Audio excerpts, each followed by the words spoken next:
Alrighty, welcome back everybody. Good to see you guys. We've got a nice bit of a medium longer one today, so we're gonna be doing 8 hours, which means that we've got we've got 7 sessions total with a long break after our fourth session. Yeah, fourth session. So we'll be doing 4. We'll take a long break, and then we'll do 3 more sessions to finish off the night, and we'll end around 1 a.m. my time again, just like yesterday. Feel free to say hi. It's good to see y'all. Let me know what you guys are studying, and let me know how that first session was out of 10. Hey, Pain Reaper, I'm not doing 20 push-ups. No, not again. We're not doing this again. Stop torturing me. It's good to see you. How are you? I'm a, hey, Tree, thanks for being here. Thanks for the support. No worries at all. Glad to have you guys. Makes studying a lot more fun for me. Yo, Zoom, how's it going, man? Is that asking me for 10? I don't care about the push-ups. I just want to move the camera. That's the laziness I'm at right now. 7 out of 10, nice, Maria. 7 out of 10, Zoom, nice, awesome. You're gonna join 2 sessions, learn and then sleep. That sounds like a good plan. More simulations. Dang, good luck, good luck. And NVIDIA, welcome back. Heme today, 6 out of 10. Fair. What am I doing today? I'm reviewing for my exam. So I'm reviewing all the cardiovascular, every single cardiovascular disease that you can think of, and then basic pulmonology stuff. So I'm just doing my review today, and then the next 3 days I'll be doing practice tests over and over and over. So, yeah, that's where I'm at today. 85 cards, nice, Zoom. Practice exam tomorrow, nice, good luck. What time are you going to take it?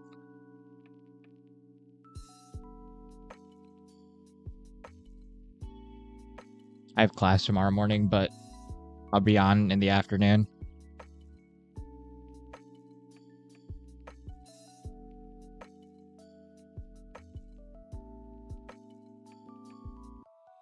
Playing electrons and charges. More physics, huh? I missed the gym today and yesterday. I'm like feeling like ugh. Let's see right now. I started helping out my dad with some chores around the house all morning, and then I was like, well, there goes my gym for today. So hopefully I can try to squeeze one in before tomorrow's session because I'm starting to get antsy. Short session today? Oh, what'd you do? Language learning software. What is Lingo Deer? That's a new one. I haven't heard of that one. Is it good? 150 lifetime is not bad, though, especially if you're going to use it. Have you used it before?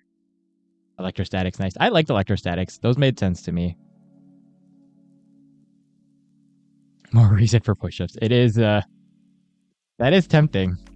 Guys, I can't keep doing push-ups and, like, if I do push-ups in the very first break of stream, I'm going to be, like, crashing out the rest of stream. I need to be sane for at least, like, 2 sessions before I start losing my mind, y'all. It's too early in the session for me to go crazy. Hey, Aziza. My exam's on Thursday morning. Hey, Samaya, welcome. Oh, congrats. I'm already losing it. I'm sorry. Thank you. Not congrats. Well, congrats on finding your way here, I suppose. Thanks for being here. I appreciate you. Oh, man, you got your finals in less than 10 hours. Good luck. I think you said macroeconomics, right? I peeked it earlier. I do keep an eye on the chat. I just try to not reply too much when I'm studying, but how are you feeling for it? Ready? Finishing Psych Soch. Nice. It looks like Duolingo. I feel like we've talked about Duolingo before, haven't we, Pain Reaver? You had a pretty strong opinion about it. Leg races are pretty easy. I kind of want to do push-ups now, but I don't want to get all like hot and messy on the first session break. Yeah. I think as the day goes on, I will progressively start to lose my mind. And I think especially in the second half of today, I will definitely be losing my mind once I realize how much I don't know. Took all your money on your iTunes. Oh, dang. Okay. Oh, you do use Duolingo as well. I've heard mixed things about Duolingo. I feel like some people swear by it. I used to use it, but I feel like it was good for vocab and it wasn't really good for much else. I don't know. How do you feel about it? I feel like you're the language expert here. Oh, your board exams are going on. Good luck. Yikes. Yeah, neither do I. I also hate exams.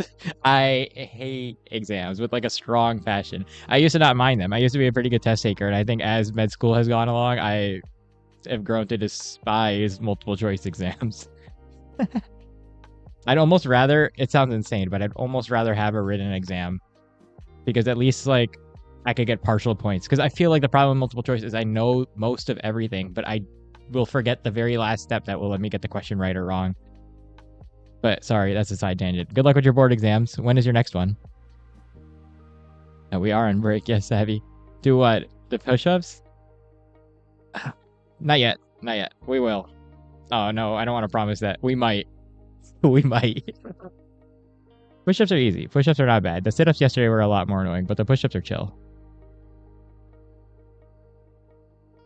Tips on how to do last month of the MCAT, World AMC. So best friend is AMC. Make sure you knock out all of AMC. That is like the most high yield like thing you'll ever do.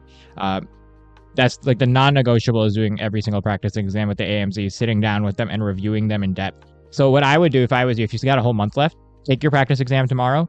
Sit down with it. So it'll take a day to take the practice exam. Take a day to review the practice exam, like every single question. Make an Excel sheet, anything that you flagged, anything that you got wrong, anything you were even mildly unsure about. And like think about like, and write it down like a note of why, not just like what you forgot or whatever, but like write the concept if it's like a science section. But one step beyond, especially for something like cars or psych-soc, which is a little less like, oh, I forgot this step, the Krebs cycle, right? Like, because cars is interesting.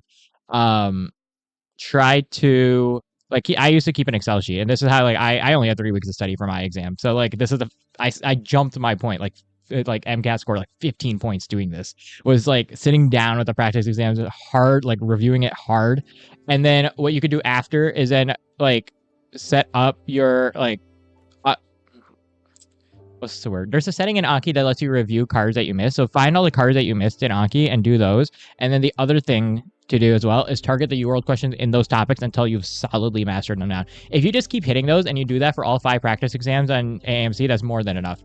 If you're looking for extra practice, I think Kaplan has some very hard science sections if you're trying to like do challenge yourself, but their scoring isn't very accurate. I've heard like I was scoring 10 points lower on Kaplan than I actually did on that like actual exam, so I wouldn't use it as a representative benchmark. AMC is pretty representative for the most part. All right, where did we go? I lost it. I hope that's helpful. Kaplan's pretty good, and then yeah, just practice exam here now. Ooh, German for fun. Speaking a little, dang. I use Duolingo. I used it when I used to like learn Spanish, but then I don't know. It was way easier to learn Spanish in an actual classroom because like our professor made us learn. Like we had to talk. We weren't allowed to speak English in that class, and I had that class like every single day for 5 years. So for like 90 minutes, 5 days a week, I was like just speaking and listening to Spanish. That was way better for me. Duolingo is nice for getting the vocab down. I guess it's good for learning at home. I honestly think Anki is really the best tool for learning vocab now. How come you never saw any push-ups? I haven't done any yet. Right, unless you're talking about last time. Giving your niece your birthday. Oh, that's wholesome. I'm going back to the bank tomorrow. Could use this machine, but bank's open. She eats your card. That's funny. I have used ATM machines. They are usually okay.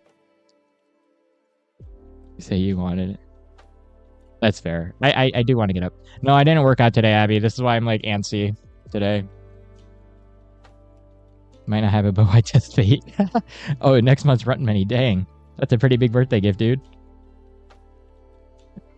Good luck, Samaya. You'll do great, I'm sure. 10 hours, right? Are you all ready for it? Are you done studying? Tomorrow's your chemistry second. Nice, Aziza. Oh, first paper exam wasn't good. Uh-oh. questions were too hard. Well, hopefully your second one's a little more easy, a little easier. Are you feeling more ready for it? Hey, Streamin', good to see you. What's up, Daniel? Welcome to the stream. Good to have you here. Where are you from? What are you studying?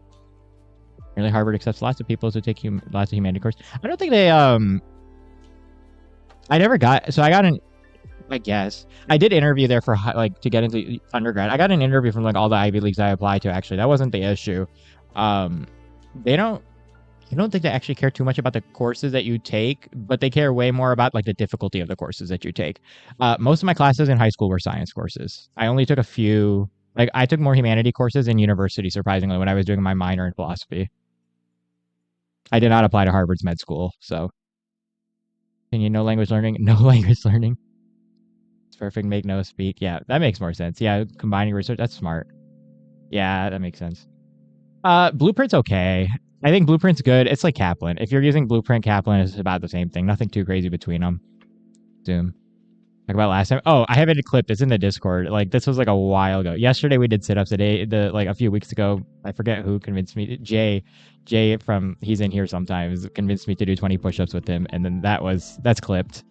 Where I'm gonna push out clips this week of shorts. Oh man, I'm so behind on chat, y'all. Sorry, I might just have to call it here. Real quick, let me just saying Russian origin. Nice. Oh, medical coding and billing. Awesome. Where are you from, Daniel? Where are you studying from? Moving. Nice. All right, y'all. Interview finder. Yeah, I mean, it didn't matter too much about the courses, right? It was more about like the difficulty of courses. All right, wonderful people. I'm not squatting on stream, Abby. That sounds like a great way to like get. That's awful. I can't squat on stream. That'll look really bad. All right, y'all. We got session 2. So I'm gonna move the camera. You guys can go ahead and get started. Sorry for eating into the second session. Here we go. Good luck, session 2.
Alrighty, welcome back, everybody. Good to see ya. For those of you guys who are new to the channel, hi, welcome. Nice to have you here. My name's Amar. If you have not gotten a chance to do so, do me a favor. Please read the description down below. I've got a lovely bit of information about myself and the channel and what we're doing here. And feel free to introduce yourself. Tell me where you're from and tell me what you're studying. Otherwise, you guys know the drill. Feel free to say hi. Let me know if you're just joining in. Let me know what you're studying today. And if you were just studying with me, let me know how that last session was out of 10. Aziza, the bot's got the little answer right there for you, right there. 7 out of 10. Nice, Abby. What are you working on today? 8 out of 10. Awesome. 3, what you studying today? I don't know if I caught it last time. The chat was busy last time. I kind of lost track a lot. 7 out of 10. 7 out of 10. Awesome. I'll probably give it like an 8 out of 10 as well. That was pretty productive for me. Choose one magical world to live in. Ooh, that's hard. Abby, I know where you're from. Unless you're just trying to introduce yourself to everybody else, which is not a bad idea, actually. Let me think, Maria. That's a hard question. One magical world. Dude, it probably... I need to think. I like the on the top of my head, like Harry Potter stands out right away, just because it sounds awesome to be able to use magic. Are you kidding me? At the same time...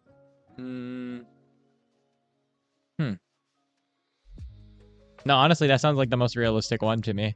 There's not too many downsides. So it seems like it's a pretty normal life for the most part, without like any crazy caveats, I think. Then again, electricity is basically like magic at this point too, right? So, Trying to think. Any other shows I've seen that I really liked? I could tell you which ones I would never want to go into. I think I would probably cry if somebody dropped me in the Attack on Titan universe. I'll have to think. Let's go with Harry Potter for now. Yasminata, have your exam in 3 hours. Good luck. Good luck. Which exam? Skipping break, Nevleen. Sounds good. Doing your module for your OCC health class. Nice, nice. How much left? Is that the same module you're doing last time? No problem, Nevleen. Oh, your shoulders gave out. Oh no, your numericals are done. Nice. Almost there. And then you're going to bed, right, Luna? 8 out of 10. Nice, Zoom. Yeah, I think that's kind of low-key my logic, too, is what Abby said. What about you, Maria? Do you have one in mind? You probably have a better idea than I do. Math? Good luck. Good luck. What kind of math? Oh, this is a new module. Okay. Gotcha. Back to it. How's the new place? Are you all moved in? Are you all set?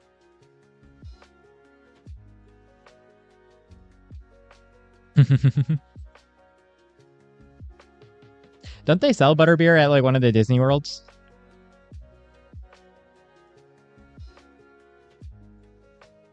I think, yeah, Harry Potter world was probably, that seems like the general thing. Oh yeah, Aziza, because I'm like American. I was born and raised here. My parents were born and raised, I think Bot already said it, but like my mom was raised in Canada. My dad grew up in the United States too. My grandparents are Pakistan. So I'm like, I don't like, this is the only English I got for you, or that's the only good language I got for you. I speak a little Urdu Punjabi. It's not good. I understand it. I speak Spanish better than I speak Urdu and Punjabi at this point. It's crazy. Hey, Flower, where do I live? I live in Michigan.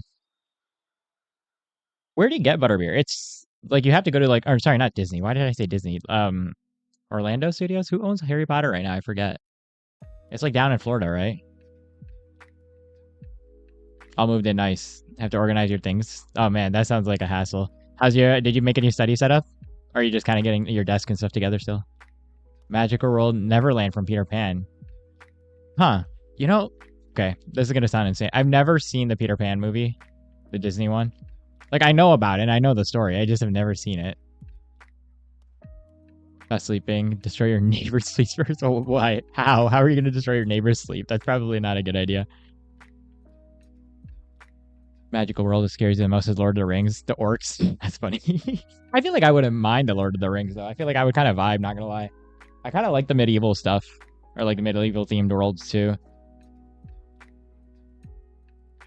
But I feel like it's constantly in war, so it would kind of suck. No, I'd rather have Harry Potter. Universal Studios, yes. How did I forget that? Yeah, that makes sense.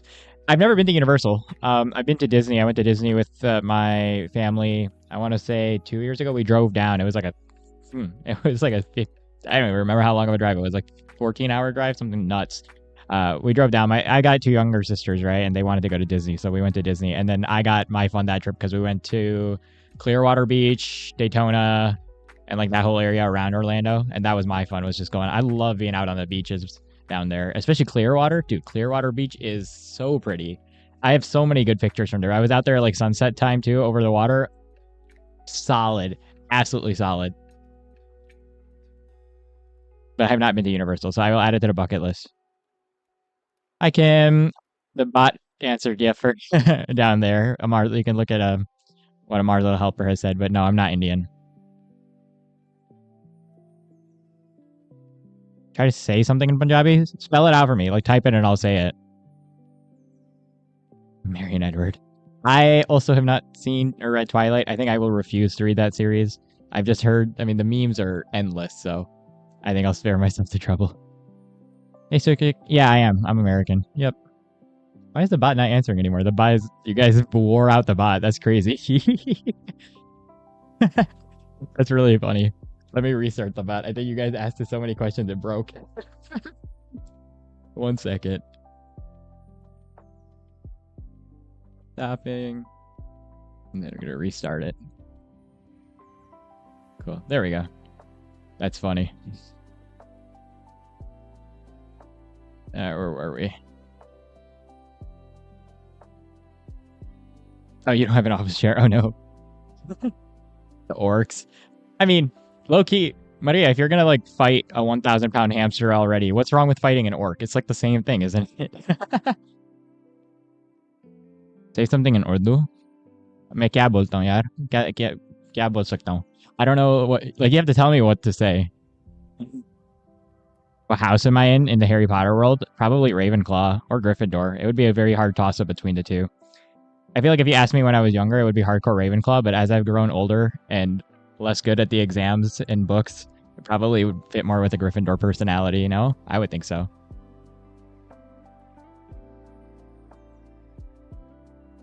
Just play your guitar with background. That sounds like a chill. Oh, that's how you're going to wake up your neighbors. That's funny. Need a superpower. Hey, Magical. Good to see you. How are you? I'm good. Oh, you're going Clearwater next week. Which bean would I recommend? Sorry. Which beach? Trying to remember what the name of the beach there's like one main beach down there, right? I'll have to look it up. Tell you the one that I went to right now. I think there's one literally called Clearwater Beach, right? In Clearwater. I think that was the one, and you can like drive down the side of it if you don't want to walk along the side. Although it's just really, yeah, it's Clearwater Beach. That's a really pretty beach. We went in the wintertime too, so it wasn't like crazy crowded or anything, but it was still like decently warm.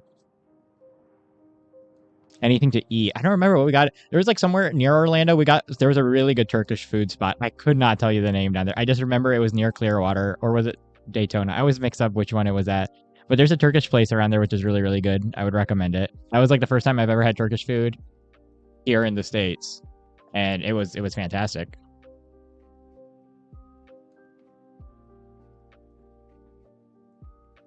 Oh, you're on holiday. Nice, Flower. Enjoy your holidays. 1 a.m. Where are you? 1 a.m. Where is it 1 a.m. right now? That's like 6 hours ahead. Are you in the Middle East? Probably. I'm curious. I feel like I should know this by now because I like everybody is from everywhere. Yeah, no, Clearwater is beautiful. Love Clearwater for sure. Teri Muscano Daria Jomere Den Roshan Pardindiai. Yeah, I'm not gonna translate. I know what that means. Why did I say that? That was, yeah, mostly Hindi, but they're the same thing. Urdu and Hindi are basically the same thing, bro. If you speak Urdu, you speak Hindi, and if you speak Hindi, you speak Urdu. It's not like any of us are speaking at a high level, right? Or I'm not speaking at a high level. Only gone twice. Friends visiting you. Nice. Yeah, I think Clearwater is a good place for sure. Take them to Clearwater Beach. I think that's a definitely must-be spot if it's not too hot. Take them in the evening. The sunset's over on Clearwater's on the west side of Florida, right? If I remember, or am I mixing up Daytona and Clearwater? But if it's on the west side, Clearwater. I want to make sure before this break ends.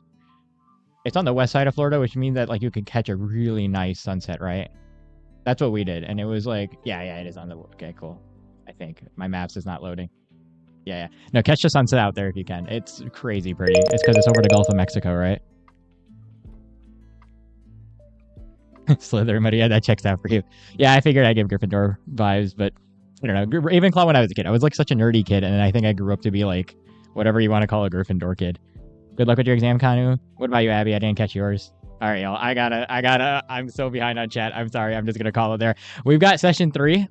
So we've got 3 and 4, and then we've got our first and only long break of the day after the 4th session, and then we've got 3 sessions after that. So we've still got a ways to go. That's all I got for you guys. Good luck. This is going to be session 3, halfway to the long break. Here we go.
Alrighty, welcome back, everybody. That was session number 3. So we've got one more, and then we have our first and only long break of the day, and then we've got 3 more sessions after that. You guys know the drill. Feel free to say hi if you're just joining in. Let me know what you're studying, and if you were just studying with me, let me know how that last session was out of 10. For those of you guys who are new, hi, welcome. My name's Amar. It's good to have you here. If you have not gotten a chance to do so, do me a favor. Take a look at the description down below. I've got a lot of wonderful frequently asked questions answered down there, and it would make chat run smoother. But yeah, thanks for being here. Feel free to introduce yourself if you're new. Tell me where you're from and tell me what you're studying. Otherwise, let me know how that last session was for everybody. Hey, Brenda, good to see you. I am working on, so I have an exam on Thursday on cardiovascular stuff. So like everything that can go wrong with your cardiovascular system, and then some basic pulmonology. Good to see you. How are you? What are you working on? 7 out of 10, Maria. Nice, nice. I'll give that one like an 8.5 out of 10. That was really productive. I'm making flashcards and simultaneously reviewing all the major concepts for myself right now, too. So it's going pretty good. 7 out of 10, Nivedita. Nice, nice. Yo, Hamadi, how's it going, man? Good to see you. Hi, Ati. Good to see you. Oh, man, it's 5:30 in the morning over there. Yikes, Luna. Go get some rest. 7.5. Nice, nice. I do studies. Welcome. Oh, from Brazil. Brazil. Awesome. What are you studying? Good to have you here.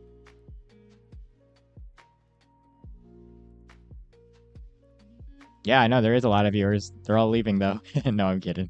It's nice to have everybody here. There must be some major exams coming up, I imagine. Hey, happy to have everybody here. Would love to meet you. Also, let me know where you're from. Coding a disease registry. Oh, dang. Wait, that sounds really complex. What's it for? Studying for public service? Yes, I do use Anki. Do studies.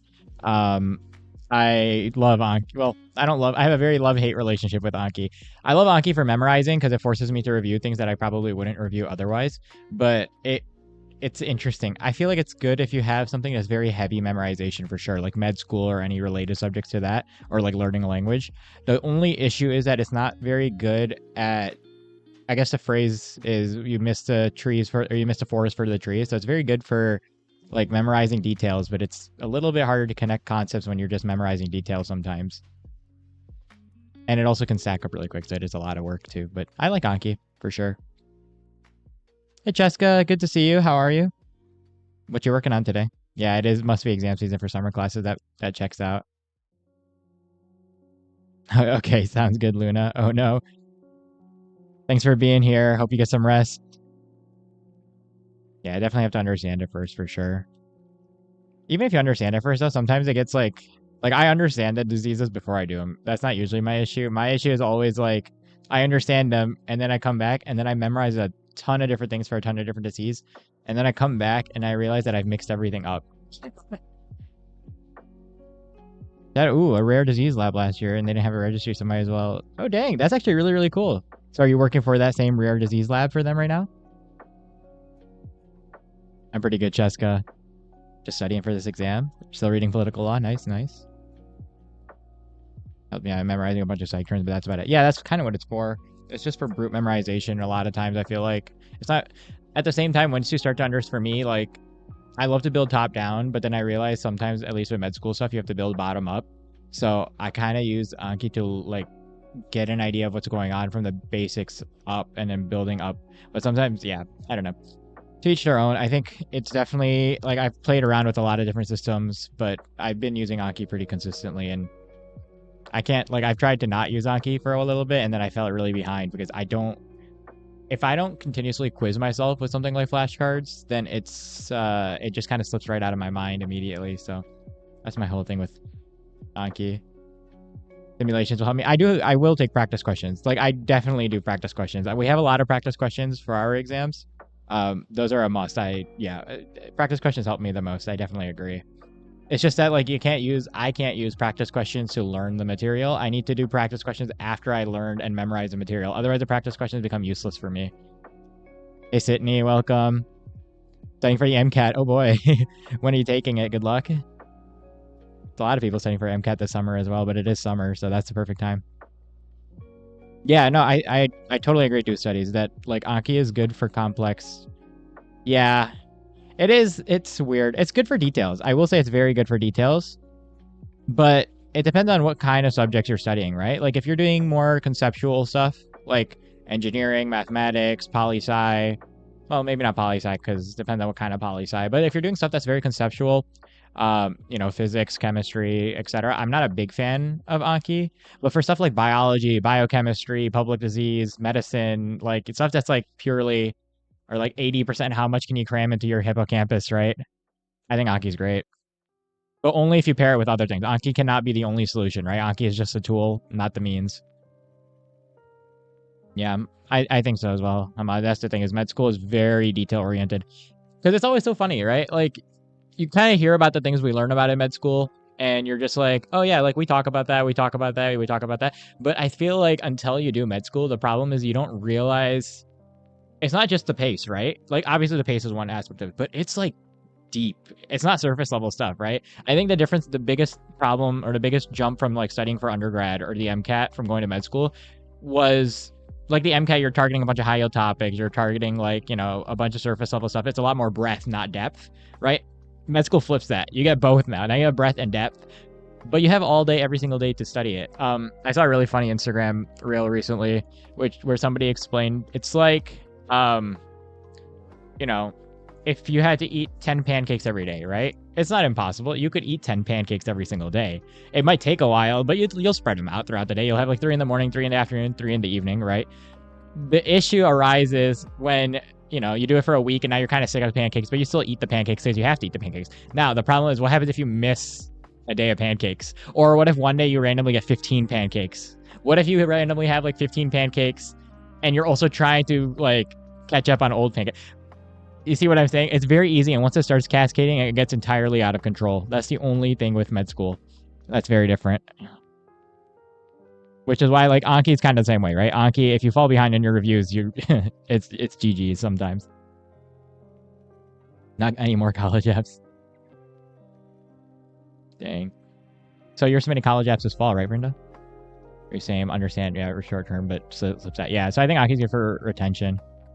Push-ups. We're doing push-ups. Are we gonna do push-ups? Should I do push-ups? There's like 80 people here. I could do push-ups. I might do push-ups. I just don't want to move the camera. Yeah, you just don't realize how much it is. I think that's the problem. Is you can't. It is impossible to understand how much material there is until you're doing it. If you had told me this in undergrad and university that like, oh yeah, med school is like a lot harder. Like I knew everybody knows med school is harder, right, than university. But if you had told me like, hey, we're going to cover a semester's worth of information in a week, I would have laughed at you. I was like, there's no way. Like, there's not that much stuff in biochemistry. Yeah, there is. I'm so sorry. Mid-August. Nice. Yeah. Oh, wait, Sydney, yours is on Friday. Holy crap, I didn't even see that. Good luck. How are you feeling for it? Large learning curve. Yeah, for sure. I do think that's the other thing with Anki too, is like you kind of build it up over time. There's no way. Like the first week of med school, I was struggling to do like 100 new cards a day. Now I knock out like 300. I mean, it's not great, but you kind of learn how to do it. And then you do like your 800 review cards a day. So like I'll knock out like about 500, 600. I think on an average day, I'll knock out about 600 cards. It'll be like 400 review and 200 new. If I have a long day, I could do 1,000. But like there's no way I could have done that when I started med school. Yeah, flashcards are very weird. It's hit or miss. Big bold print. What do you mean, big bold print? I'm curious. Pain Reaver said push-ups. We only have a minute left. Yeah. I'll do... it's just there's so many people. I don't want to do push-ups in front of everybody here. That's scary, bro.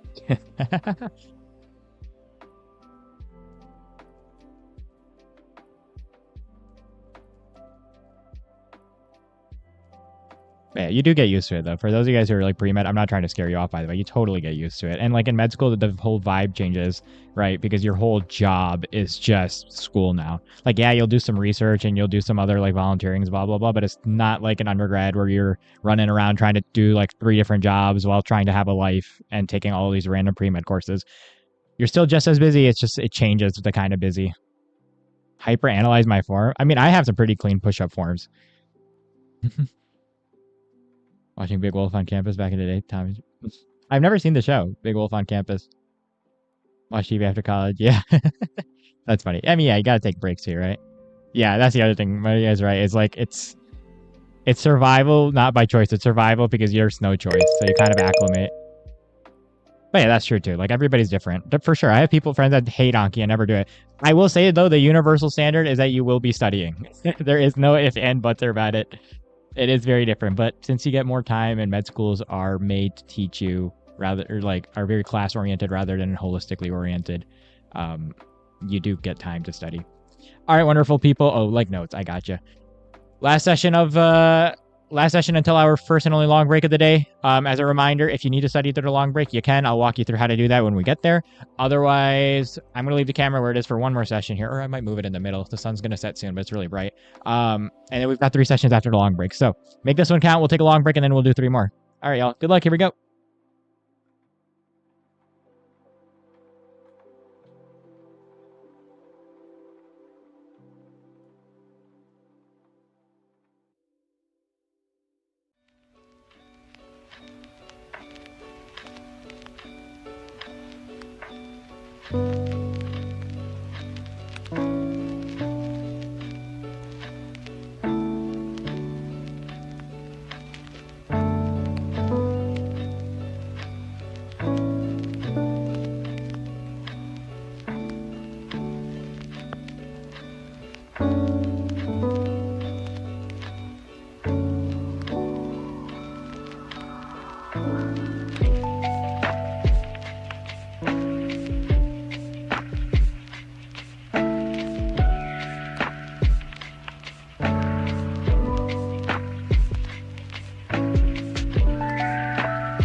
All right, welcome back, everybody. That was session number 4. So, as promised, we've got our first and only long break of the day now.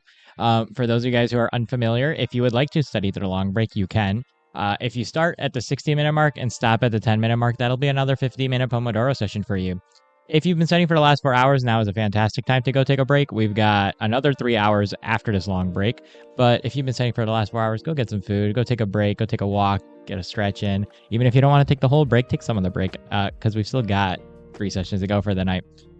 In the meanwhile, I'll still be here for a few minutes. Feel free to say hi. Let me know what you're studying. If you're just joining in, let me know how that last session was out of 10. For those of you guys who are new to the channel and just joining us today, hi, welcome. My name's Amar if you haven't met me before.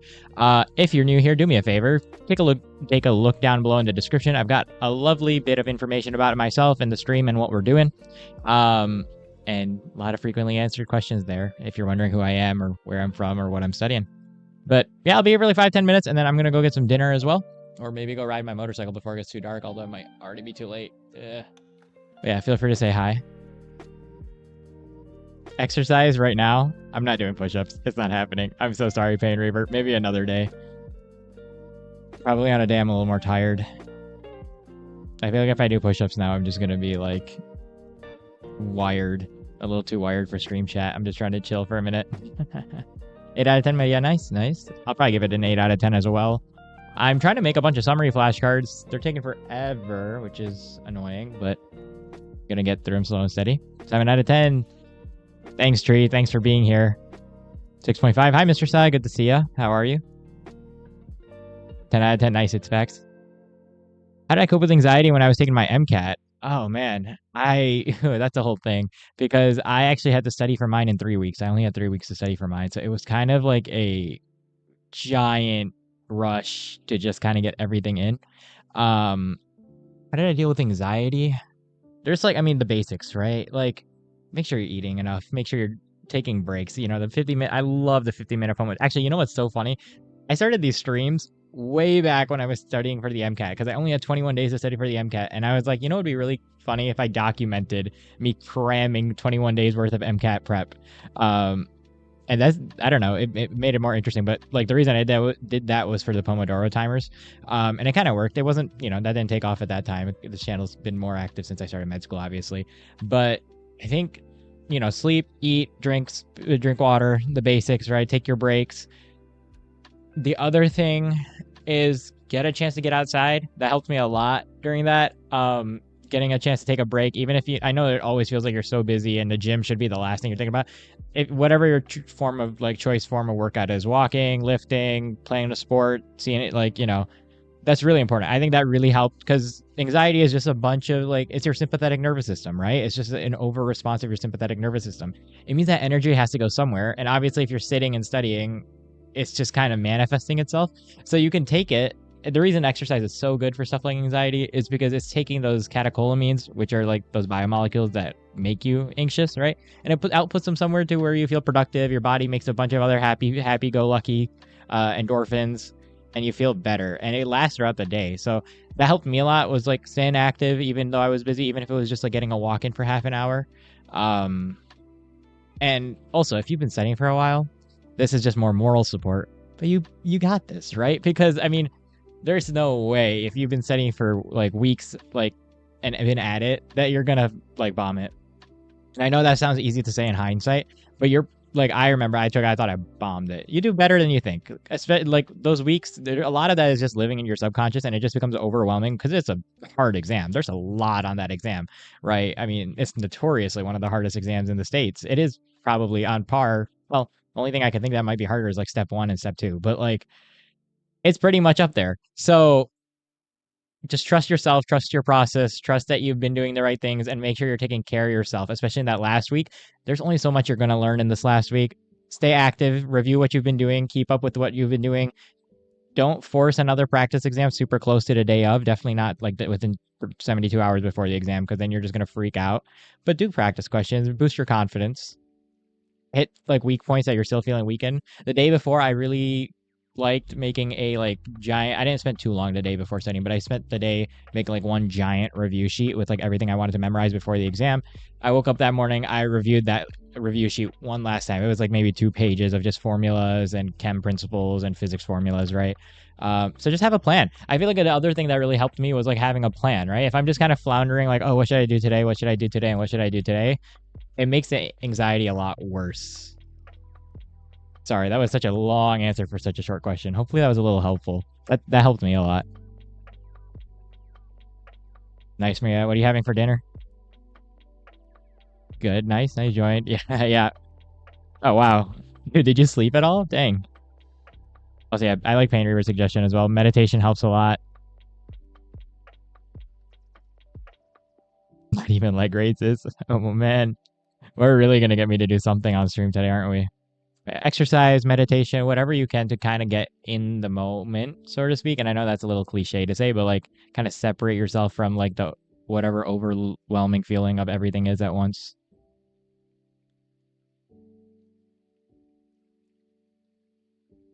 Who introduced me to Batamaru? It was my friend who got me the same friend who got me Pangy and Pom Pom. I've never watched Hello Kitty. I don't know why these penguins are spawning on my desk, Jessica. um So, like, I know that they're from Hello Kitty because my friend would tell me about that they're from Hello Kitty. She thought it was funny. She got me a bunch of these penguins. They're just compiling on the desk, right? That's all it is. Oh, dang, we're 50 away from 1,000. Guys, I need ideas for a 1,000 sub special. Low-key, I was thinking about it last night at like 4 in the morning. I was like, I could do a 1,000-minute stream, which is, what does that come out to? It's like 16 hours and some. We could do a 16 and 1,000 minute study session, which would be kind of bonkers. I would probably like collapse by the end of it, but it wouldn't be as bad as a 24-hour one. But I kind of wanted to do something different. I just don't have any ideas. I feel like the study stream would be funny, but it would kind of be like, I mean, we always study. It wouldn't be different. Hey, no problem, Sydney. Hopefully it helps. Yeah, as long as you're getting around, like, I did way better than my FL average. You'll be okay. I promise. Just like have a plan for the day of too, right? Make sure you're staying hydrated on that day. Make sure you're kind of, like get to the state test center early. Don't be panicking. Like, cause if you get a giant adrenaline dump in the morning, it's an 8-hour exam, right? So kind of plan everything out. Get a good night's sleep. Start sleeping early. If you're like me, I'm like a crazy night owl, right? So to start fixing your sleep schedule now. And then just kind of like all those little things really help out. Make point for notes for quick review. Yeah, I like that, especially during my exams. Even in med school, I do that too. The day before, I make one giant cheat sheet, and then the morning of, I wake up at like 6 in the morning just to review for an hour. And sometimes, actually, every single time I've done that, like 20 or 30% of what's on the exam ends up being straight from that 1 or 2 page cheat sheet, which is absurd. Because like if I don't do that, that means that I'm gonna like fail my exam, which is ridiculous. Chicken and veggies again? Oh dang! I don't know what I'm gonna eat. I have to go see what's downstairs. I'm gonna probably whip. I think today's also like a chicken and rice day for me too, Maria. And I'm not gonna lie to you. Pom Pom. Yeah, my youngest sister named Pom Pom. I named Pangy, or my friend named Pangy, but my youngest sister, because Pom Pom is technically my youngest sister's, but my youngest sister and I have an agreement to keep Pangy and Pom Pom together so they don't get lonely, right? Meditating, yeah, it does make me. I used to meditate at night when I was like trying to do it. I was never like, I used to meditate. I don't do it as much anymore. I like, because I'm Muslim, right? So I pray 5 times a day. That kind of ends up being my meditation anyway. But I used to like also like on top meditate a few years ago. I would do it at night. It made me rest. Like it made me so much sleepier. It made me easy to fall asleep. No. I should get them into the Hello Kitty universe, shouldn't I? Although if I do, I feel like I'm gonna regret it for the rest of my life. It would be pretty funny. Throw a 1,000-minute with Amar not studying, but workout stream. You guys want to go on a workout stream at a public gym for 1,000 sub special? It would be really funny. Although I feel like everybody in my gym would probably be looking at me like, why is this moron walking around with a GoPro on his head? Earthquake 1K. Earthquake 1K, bro. 8 hour. What happens in the 8 hours MK? Is it only half part? What do you mean, Mr. Sat? It's an 8-hour exam. So there's like 4 90-minute sections, right? 4 90-minute sections and then like a half-hour lunch break in the middle. Hi, John. Good to see you. Welcome back. Take care, Maria. Enjoy your dinner. That was a minute workout. Dude, a 16.5 hour workout? What am I running? An ultra marathon? Vet administrator sounds chill. Yeah, half a nurse. That's fair. I don't know. I can't see myself doing anything else at this point for medicine. I think that's my reason into medicine. There's so many different reasons, but at this point, it's there's just nothing else I could do or would want to do. As much as I would want to do as medicine, I suppose, is a good way to put it. Oh, Lord. I don't think I could do a 16.5 hour run, Mr. Saw. Like 16.5 minutes, sure. 1,000-second run? Yeah, I could do that. All right, wonderful people. So those of you guys who need to study, feel free to go ahead and get started. Man, it's too dark. I'm not going to ride my motorcycle. So sad. So I'm going to actually go get my dinner. And I will be back in about an hour for the last 3 sessions of the night. So if you need to study, go ahead and get started. Don't forget to stop at the 10-minute mark to give yourself a little bit of a break before we start the last 3 sessions of the night. Everybody else, especially if you've been studying for the last 4 hours, go take a break. I'll see you guys in an hour for the second half of our stream.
Hi, wonderful people. Welcome back. Hope you guys had a good break. Excuse me. Hope you guys had a good break or a long, productive. Wow, I can speak today. I apologize. Hope you guys had a good break. We've got 3 more sessions to go for the night. So if you have not already gotten a chance to do so, find your way back to your desk. We'll go ahead and get started. I'll leave the camera where it is for now. If anybody has a color they want me to change the lights to, I'll change that on this session. And yeah, here we go. Good luck, everybody. This is going to be session number 5. And we've got 5, 6, and 7. So here we go. Good luck.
All right, welcome back, everybody. That was session number 5. So we are rounding out to the last 2 sessions of the night now. We've got 6 and 7, and then we'll be all done for the day.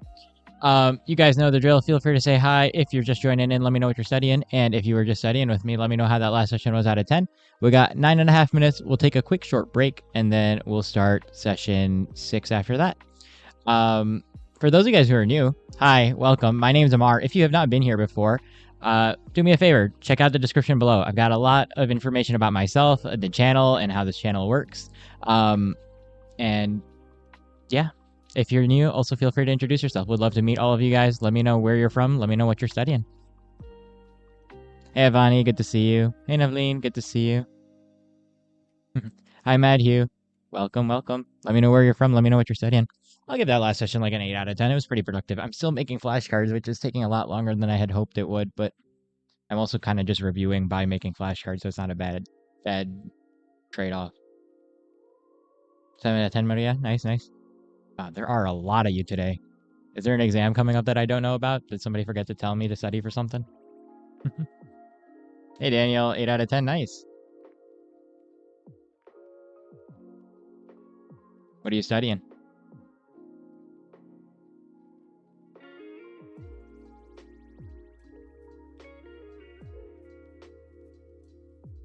Do I have any secret skills? It's hard. I don't know. Do I have any secret skills? What do you call a secret skill? I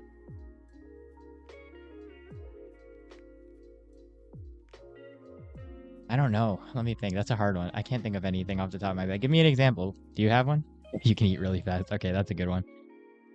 Also, hey, Drew. Bots answered you in chat where I'm from. Just we'll listen to Amar's little helper there. Trying to think. What can I do that's so random? I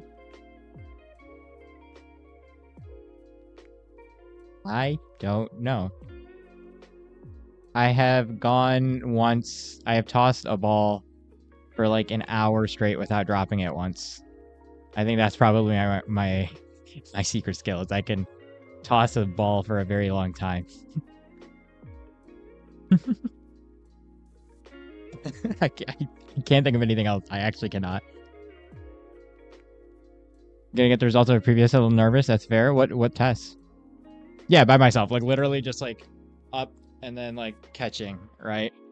So I don't know. I used to do it a lot as a kid. I wonder if I could still do it a ton now, but I used to just kind of lay down on my bed, like flat on the floor so that I couldn't run around to grab it and just toss it straight up and down. It was a good way to practice like basketball too. It was like to grab a basketball, lay on the floor so that you can't like use your body mechanics to mess it up and just practice putting spin on the back of the ball. So I got really good at doing that with a bunch of different types of balls. Anise, that's such a random question. I don't know how to answer that one. 7 out of 10 zoom. Nice, nice.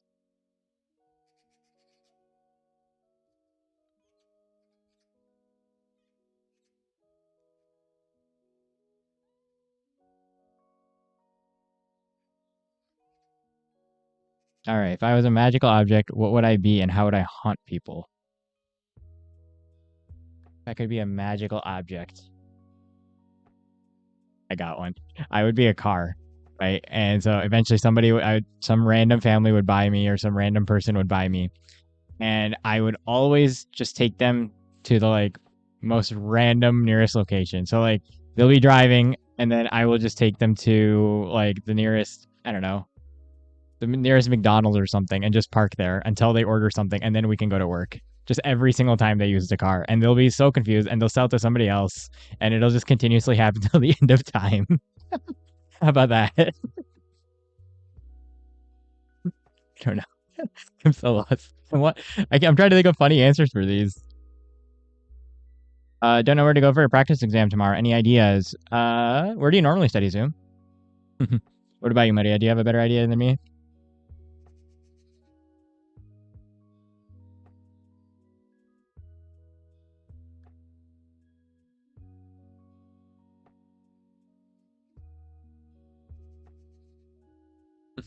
I think what else? Like that would be really funny.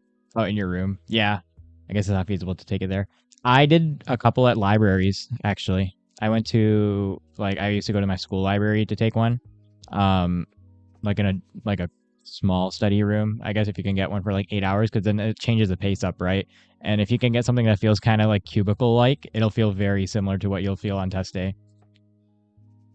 Hi, Parav. Welcome back. Good to see you. How are you?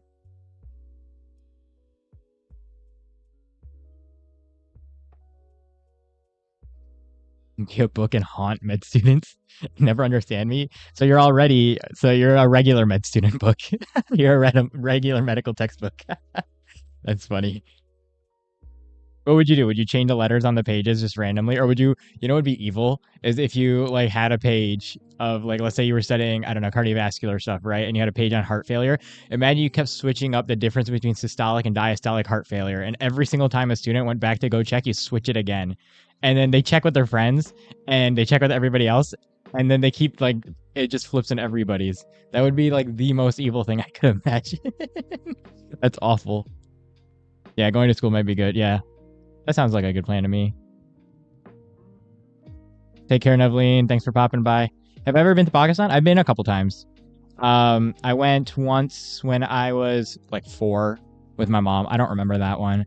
I went once. The first time I actually went like as an adult, I went or like I guess not as an adult, but like the first time I went and actually knew what was going on, I think was 2021 or 2022. 2022, I think. I was there for 3 weeks in Lahore. I just spent time over there. It was cool. Just got to visit sightseeing, whatnot. I went to up north. Oh man, I love northern Pakistan. Actually, it's like my favorite place on earth. Like the Himalayas, the prettiest thing ever. There's nothing that can compare. So I was there for a couple of weeks that time, and then I went last year. I was there for like a week last time. Last year I went for Umrah in Saudi Arabia. So I went from the United States to, where did I go first? I went to Pakistan, then I went to Saudi Arabia. Then I went back to Pakistan just to stop by for like a day or two. Then I went to Turkey, and then I came back to the United States. So I've been a couple times. Not too much, though, but usually just around the Lahore area. I'm good. I'm a little tired because it's kind of getting late, but not terrible. Just kind of getting through work. To drive him crazy. That's evil. That's actually evil. No wonder you're a Slytherin, Maria. That's such a Slytherin thing to do, right? Would be a different version for everyone. That's so mean. What would happen if they Googled it?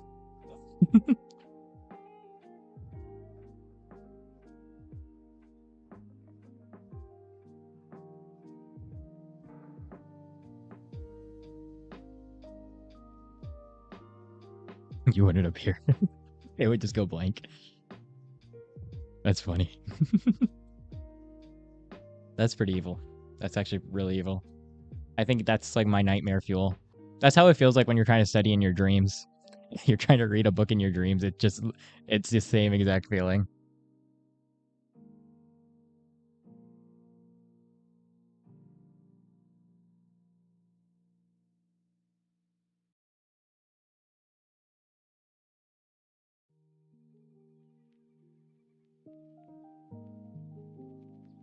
No, Anise, I don't. And also, we're not talking politics here. Thank you.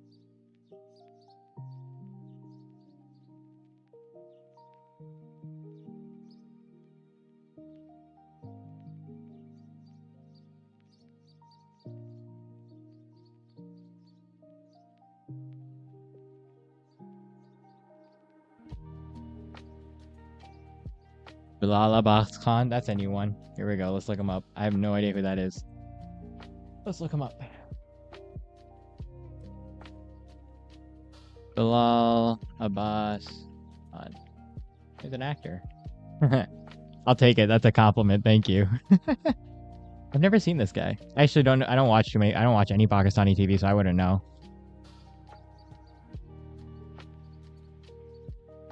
But I appreciate it. Thank you.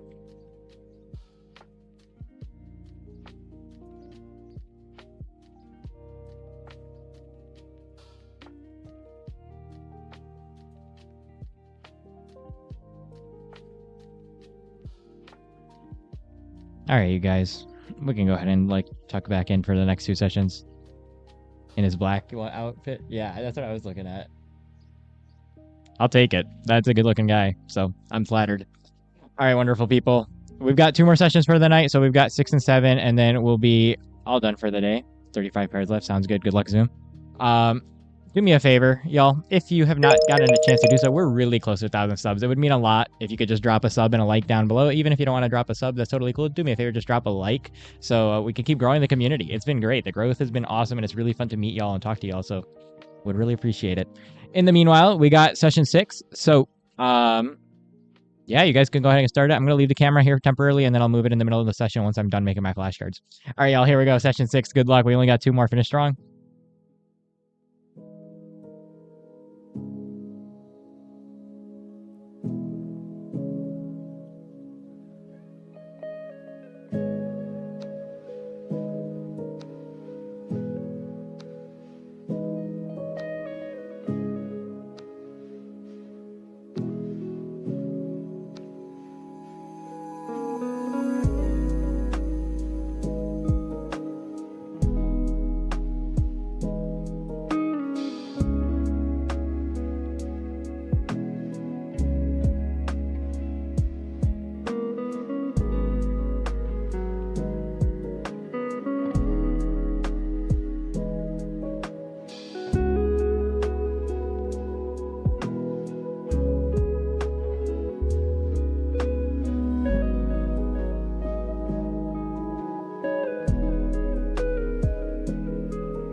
Alrighty, welcome back everybody.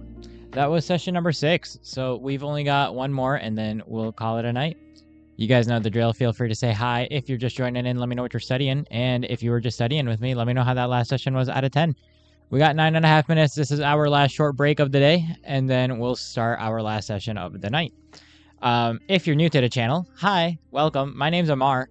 If you have not met me before, do me a favor. Please take a look at the description down below real fast. I got a lot of lovely information about myself and the stream and the channel and just everything down there. But yeah, otherwise, feel free to introduce yourself. If you're new, tell me where you're from and tell me what you're studying. Hi, ABC. Good to see you. I'll probably give that last session like a 8 out of 10. I'm not gonna finish my flashcards today. So sad. But it should be okay. Hi, Abby. Oh, you finished your module assignment. Awesome. 10. That's great. I think that's the first time I've seen a 10 in chat in a while. Nice.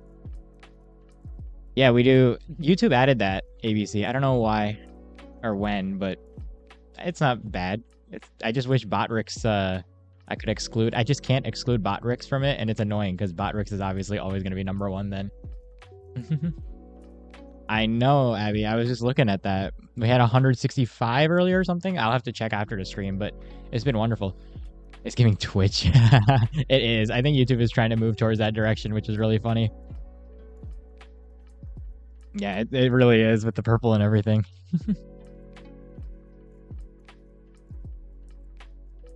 We are on break. You're good, Abby. We are on break. How was I going to do a 10-hour... First, he was going to do a 10-hour study session. When was I going to do a 10-hour one? Then why 7? I'm so lost, Aziza.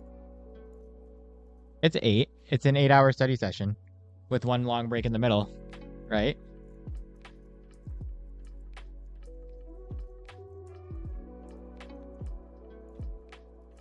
Did I say I was going to try to do 10 today? I don't think so.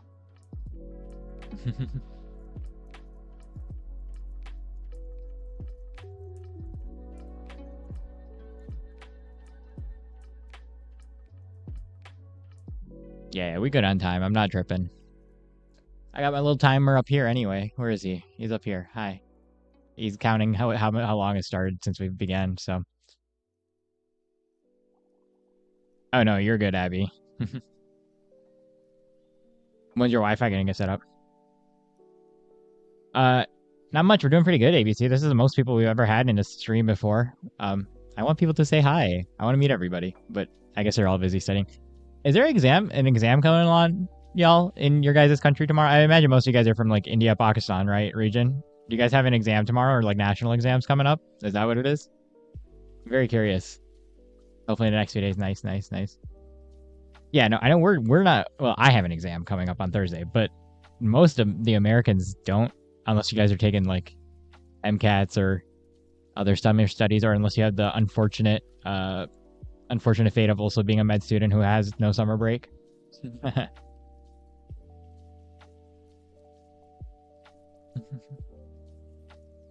With the summer classes.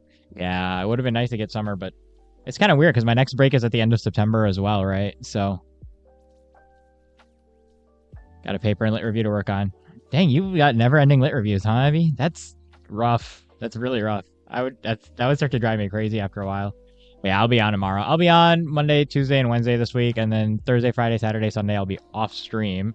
I've got a research meeting I've got to run on Saturday. I'm expanding my research team, which means I'm training a bunch of people, which means I have to get caught up with my research too. Oh, it's the same lit review, bruh.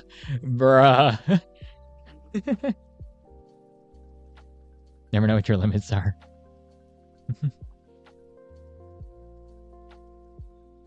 Wait, when is that lit review done? I thought you were done with that. Yeah, research is better than studying. I'm not going to lie to you, ABC. I'd rather be doing research than studying. Although this unit's pretty cool. I just didn't realize how much stuff there was on it. I've been making summary flashcards all day for Anki, and I thought I would be like finishing them tonight too, but I haven't started them because I'm still making them. But in the process, I have reviewed almost every single lecture like pretty well because I made flashcards from scratch for them. So, not bad. Oh, you finished a manuscript with the reviews of different projects. Gotcha. When is that project due? Wait, you just keep getting into dead ends with your research, ABC? What happened with your research? What happened tonight as he's sleeping and I woke up around 3 a.m. and I saw him and Leslie started... Dang, you woke up so early. Wow. I'm glad it was productive. Aziza, you're in Pakistan, right? What are you studying for? Anki King. Oh, no, I haven't yet, Abby. I forgot. I'm sorry. I'll try to do it after the stream, I guess. I'll be pretty tired, but I'll try. It'll be real quick. I just got to do it. I just completely forgot. This week has been crazy. I was trying to, like, upgrade the camera, like, for the main stream, like, you know, on the side camera. So that, one, I wouldn't have to keep switching around the back camera and the side cameras. And I plugged it in yesterday. I did all, like, the setup for it. And then because I bought a used Pixel 7, I think I got it for like stupid cheap because it was damaged, right? But I thought it was just screen damage because the manufacturer or the guy who refurbished it said it was just screen damage. It wasn't. The camera sensor is dead. So it was like, it's not like the camera was dead. It was fine, but like the camera had a hard time. It was like, like when where we're in low light and it gets really grainy.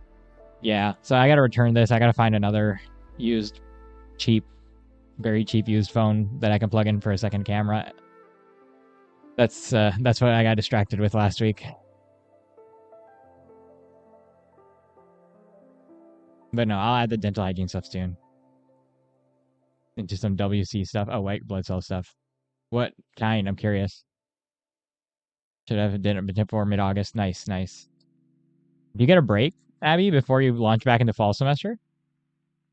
Got way too crazy with about the receptors. That's funny. There are no we have any attachments like that. Oh man, that's such an immuno moment. Such an immunology moment, bro. Yeah, I can add it tomorrow too. I just need to be reminded while I'm on my computer. Ideally while I'm in class because I'm not gonna pay attention anyway. My classes are kind of useless this year, to be honest. I honestly have been losing time by going to school, but it's attendance mandatory, so unfortunate.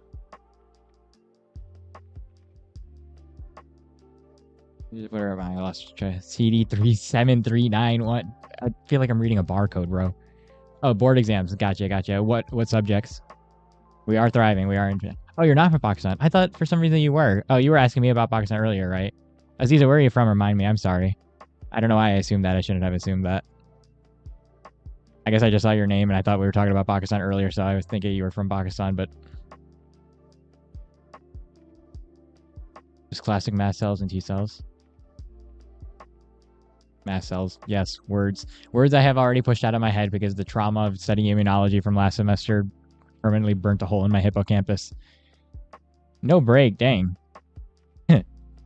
I fear as this channel gets older and we get more people and I get more comfortable with y'all, my filter is slowly degrading day by day.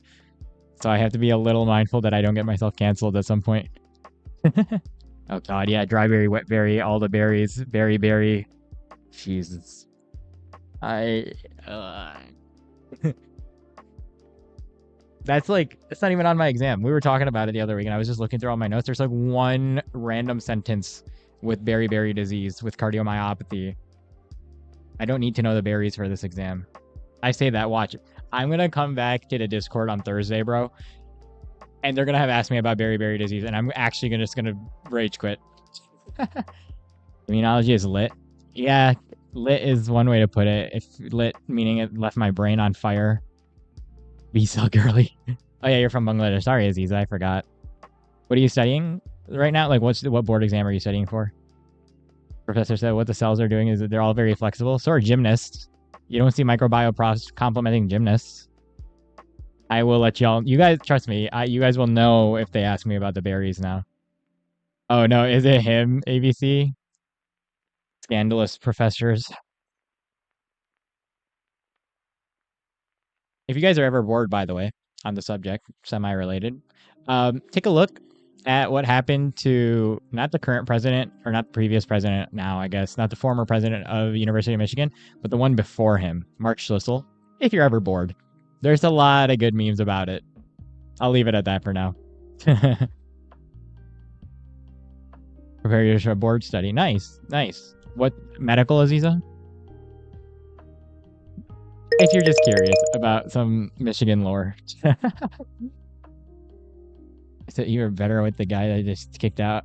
You know, I still may call me nostalgic, but the one they just kicked out was just kind of embarrassing. At least Mark Schlissel was like, I mean, we got 120 pages of meme content from him sending emails over his work email that got all publicly released. All right. See you later, Abby. Take care. Thanks for coming by. See you tomorrow, hopefully. All right, everybody. In the meanwhile, we're on our last session of the night. So, I don't know why I said it like that. I'm tired. I apologize. So I'm going to leave the camera where it is for now. You guys can go ahead and get started. Good luck. Last session. Here we go.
Alrighty. Welcome back, everybody. We're all done for the day. That was our last session of the night. So thank you guys for coming. For those of you guys who need to go real fast, I'll be on tomorrow. So if you've not gotten a chance to do so, join the Discord, which the bot just linked right above here, and it's also down below in the description. And check the study schedule. I just updated it today for the rest of the week. So if you want to know what time I'll be studying in your time zone, check out the study schedules. Other than that, yeah, I'll be here for like 5-10 minutes, and then I will go ahead and call it a night as well because I'm pretty tired and it's really late here. Yeah, let me know how that last session was. If you're new to the channel, hi, welcome. If you have not met me before, my name's Amar. Do me a favor, read the description down below. Got a lot of information for you about the stream, myself, where I'm from, what I'm studying, etc. down there for you. So do me a favor and read the description. Otherwise, I'll be here. Let me know how that last session was for you, and I'm going to pack up in the background.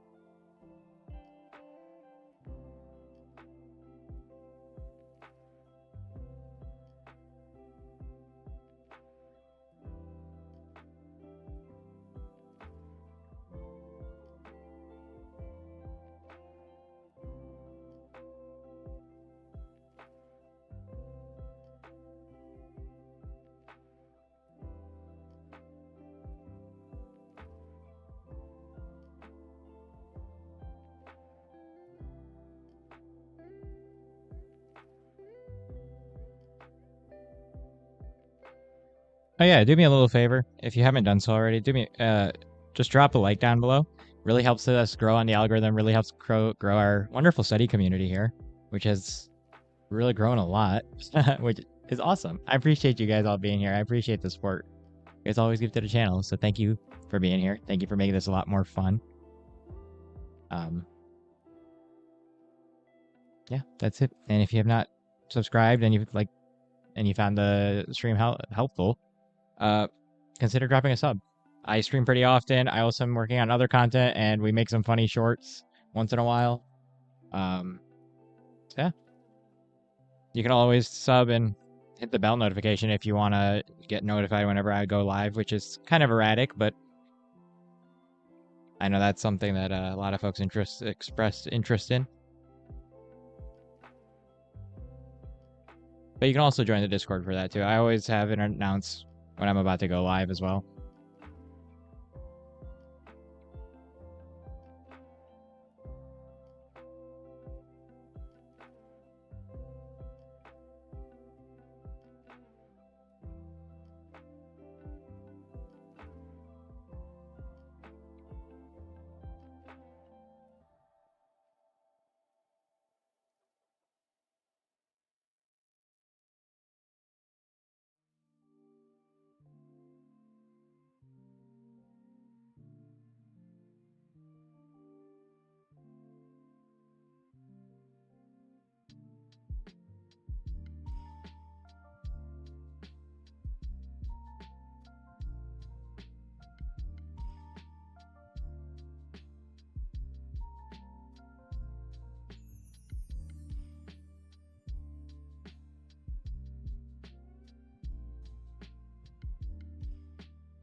Oh, welcome back, Maria.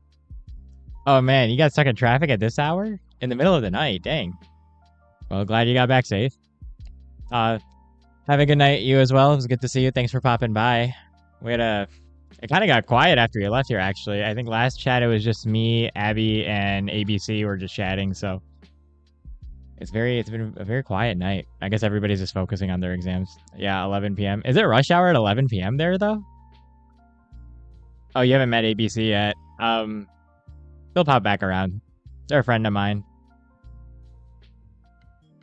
Huh. That's surprising. But I guess... depends on the city, right? I feel like here, most places are usually dead by 11 p.m. unless it's like a Friday night or something.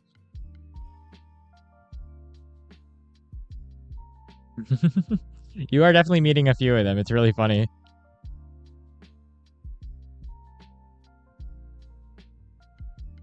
Yeah, I think usually, like, if you see a person with a blue wrench, like, if you see one of the mods, like, there's a 99% chance I know them in real life. That's why they're a mod. Yeah, they all do. Yeah, I don't use their real names, obviously, because they want to protect their identity. So that's why they all use their YouTube name. Like, player's name is not player in real life, right?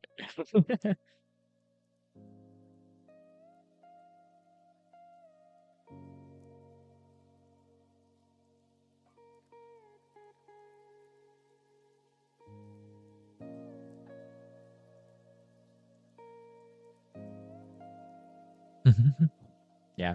No, I think most of them just like keeping their names private because they know me in real life too. That's the only reason why.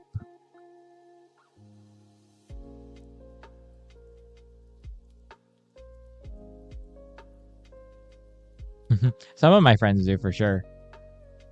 Some of them definitely pop by with their names. All right, take care. Have a good night. Thanks for coming by. Thanks for the chats.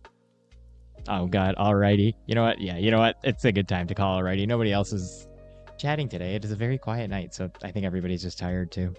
Alrighty, y'all. That's it for today. So thank you guys for being here as always. You guys are great. Lovely turnout today. Thanks for you want your song. Thanks for being here. Thanks for all the support. I think that was probably the most viewers we've ever had on this channel on one stream. So as I said, I'll be back tomorrow. If you're not in the Discord, come join the Discord. We have a pretty fun time in the Discord. And if you want notifications about cancellations or any just generally announcements regarding the stream and the channel, they're all in Discord. Study schedule is up to date for the rest of the week. I'll be on tomorrow, I'll be on Tuesday, and I'll be on Wednesday. And then I'm going to take the weekend off after my exam to do some research. Other than that, yeah, thank you guys for being here. I hope you all have a wonderful day and a fantastic night. And as always, make sure you guys are taking care of yourselves.